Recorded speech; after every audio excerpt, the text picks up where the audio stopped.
interaction between the inflation and unemployment. Before that, we have studied about the inflation and unemployment in macroeconomics, which is presented by the Phillips curve. Now we are looking towards what are the dynamics of inflation and unemployment. To see the dynamics of inflation and unemployment, so-called Phillips curve, also we are looking for the two other relations, that is the expected augmented Phillips curve and the adaptive expectation hypothesis, along with the monetary policy conditions.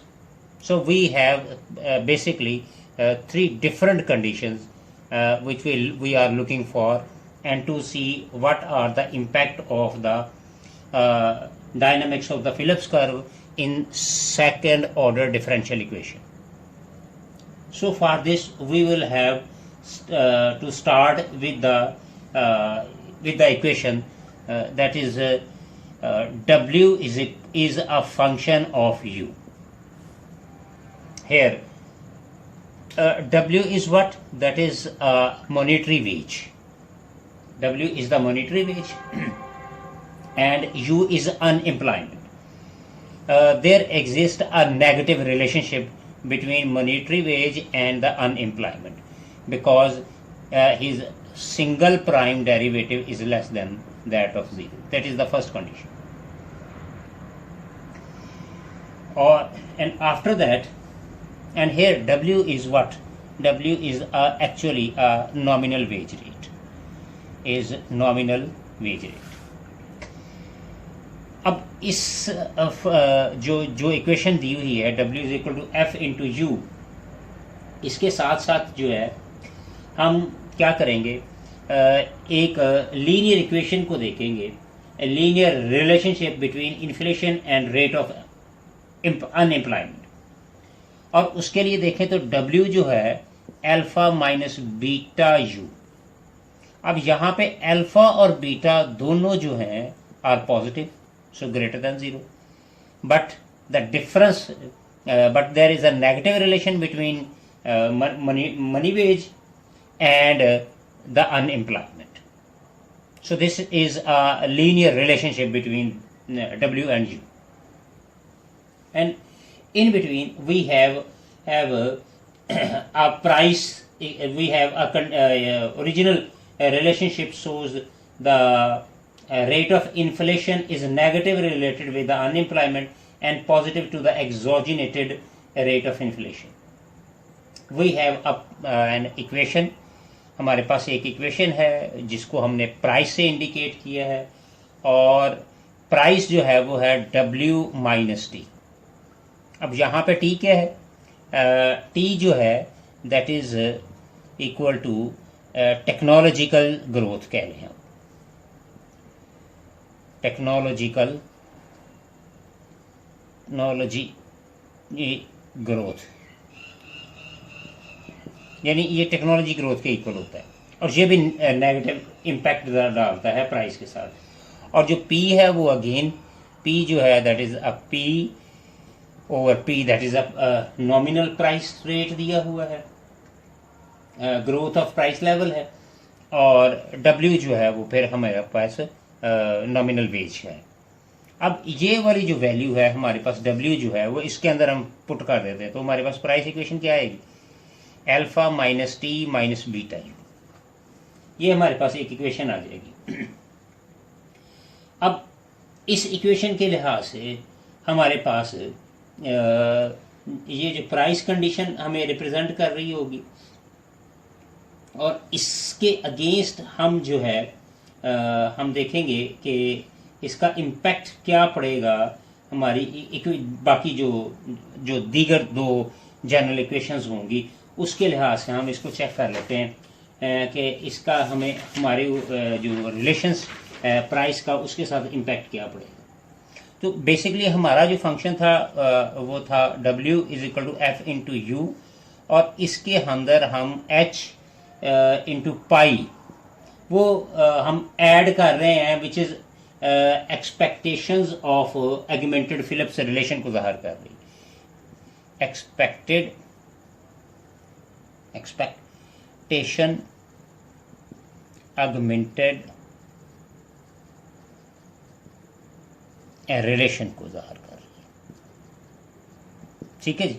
अब हमारे पास जो F you है और इसमें जो H है वो उसकी वैल्यू जो है वो 0 और 1 के दरमियान में लाई करेगी, लेस देन 1 और 0 इसके दरमियान में ये वैल्यू लाई करेगी।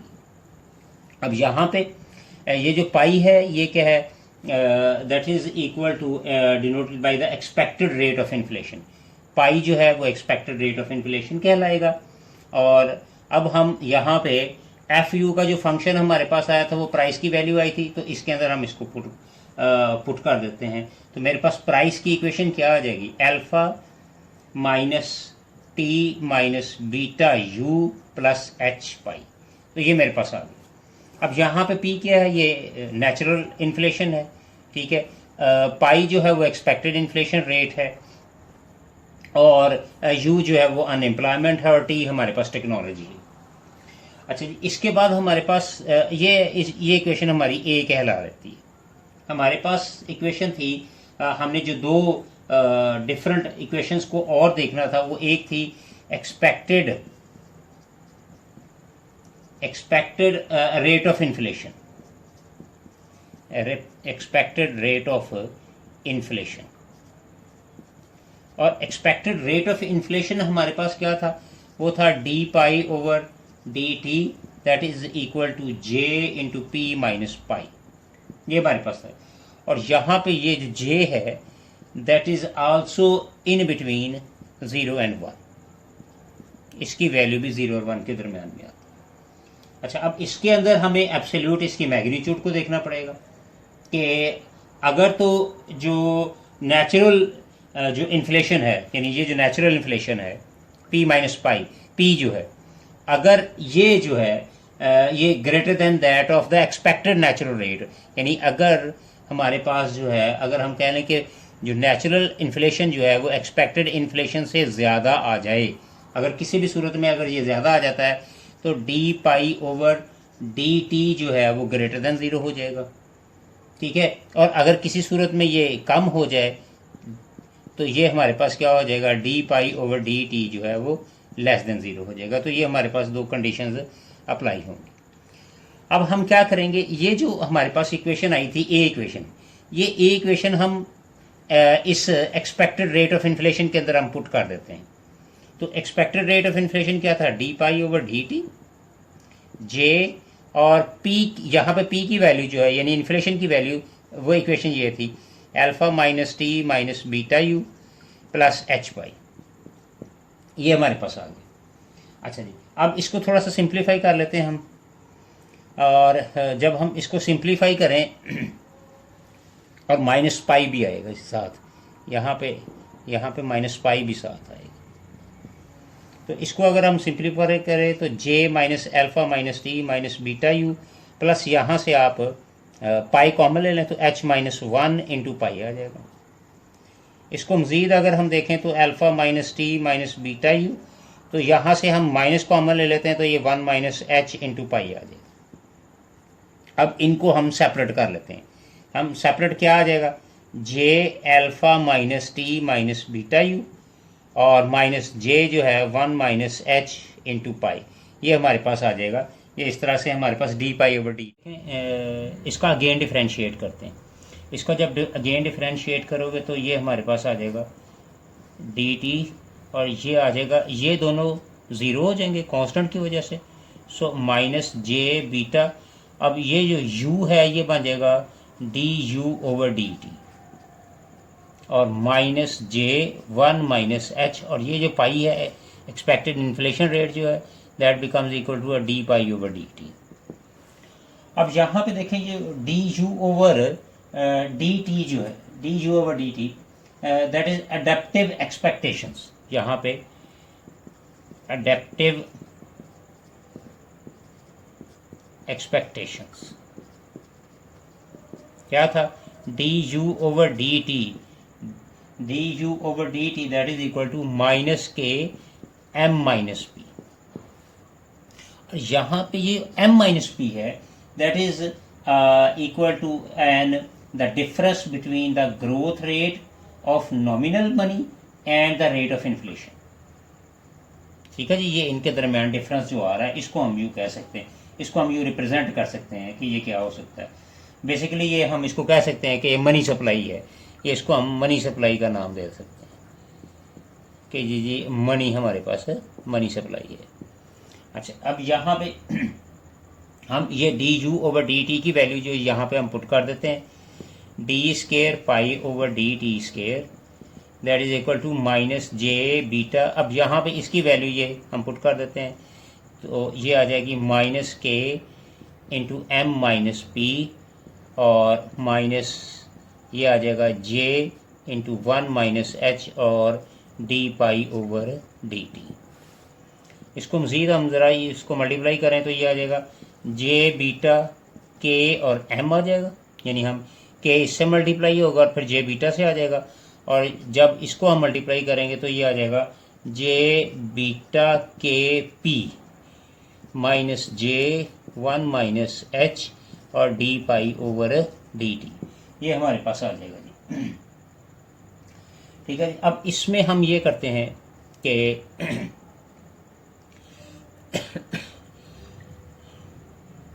अब ये जो कांस्टेंट है, ये इक्वेशन कांस्टेंट है, इन दोनों को हम इस साइड पे ले आते हैं, D square pi over D T square plus जे beta K P plus J into one minus H और D pi over D T is equal to J beta K M.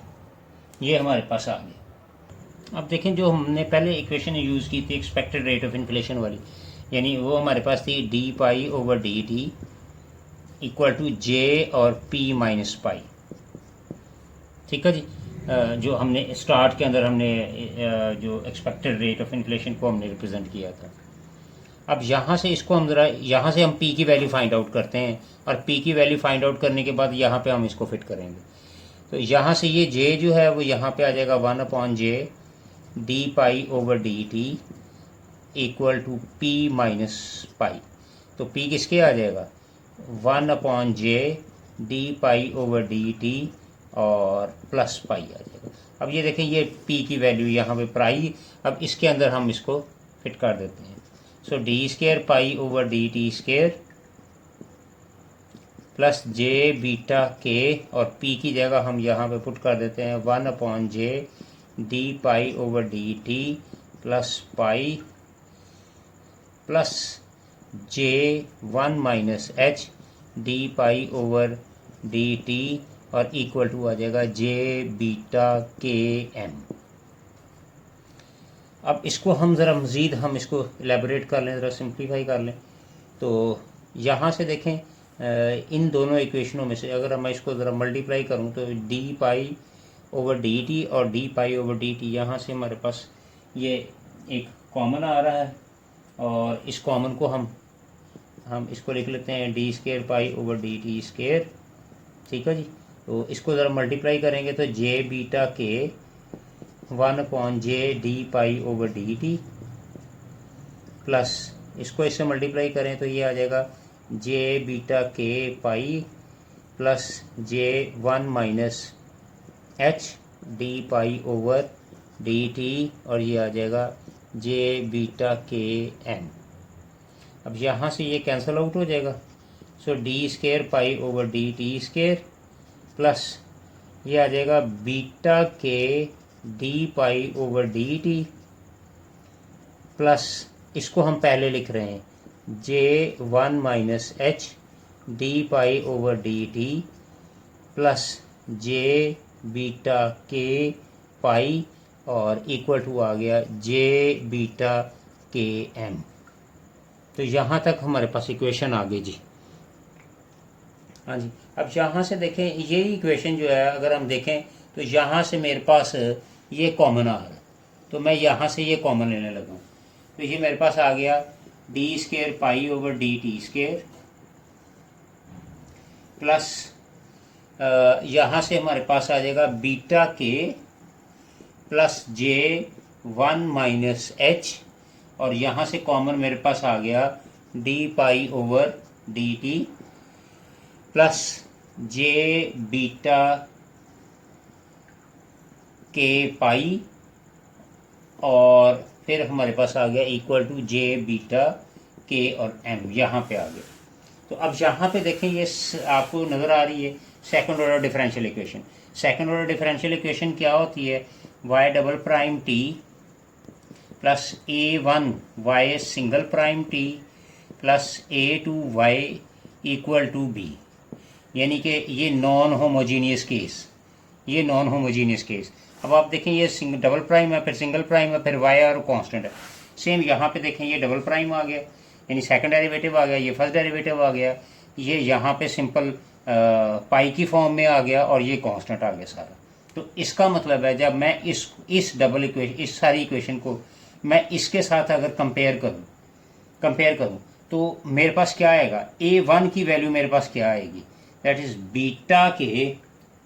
Beta के plus जे 1 minus H, ये मेरे पास A1 की value आ जाएगी, और A2 की value ये सारी आ जाएगी, that is equal to J beta K और B यानी कि जे बीटा के एम, ये मेरे पास बीटा की वैल्यू आ जाएगी जो कि कांस्टेंट कहलाती है। अच्छा, अब यहाँ तक तो हमारे पास आ गई सेकंड ऑर्डर डिफरेंशियल इक्वेशन। अब इस इंटरेक्शन जो था इन्फ्लेशन और अनएम्प्लॉयमेंट के लिए, उसमें हमने क्या करना था? हमने इंटरटेम्पोरल जो उसका इंटेग्रल था, यानी पर्टिकुलर इंटेग्रल हमने फाइंड करना था। वो होता है pi p is equal to b over a square. ये इंटरटेम्पोरल इक्विलिब्रियम,